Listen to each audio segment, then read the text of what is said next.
If you're watching this video, that means that the final part of VFL this year for Champs, it's live, and here it is. You can build your team. You have 50 Valorant points to spend. You have one of each role and 2 wildcards. There will be no bench. Here are all the players. You see that we got the prices for all the players in there. Their roles are determined by whatever they played most during Stage 2. So don't shoot me if someone, is in a role that you don't fully agree with. But also some things to note.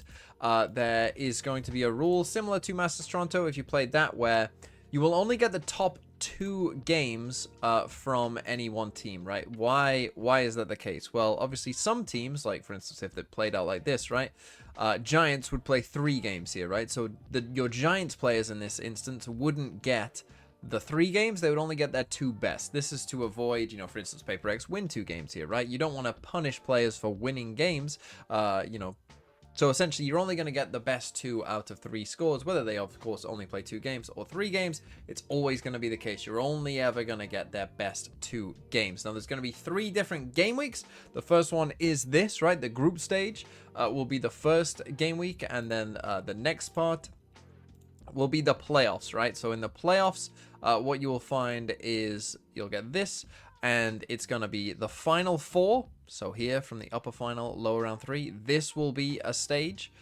These final 4 teams here. And then the rest of the playoffs will also be a stage. So you've got group stage, first part of the playoffs, and then the final 4. You will get 3 transfers between each of those stages. What that in theory means is that you need to get, as best as you can, 3 players through to the next stage, at least, right? It's better if you get 6, of course, because then you're more free to pick players there, but you at least have to get 3 through each of these stages to make sure you still have a full team, because of course you'll want to get rid of the players who don't make it. So when you're building your initial team, this is a bit more of a tip here, you'll want to pick players from teams that you either feel very, very confident about, right? Or you'll want to then spread it out. So if you're like super confident that Paper X are going to make it, well then maybe picking 2 Paper X players is fine.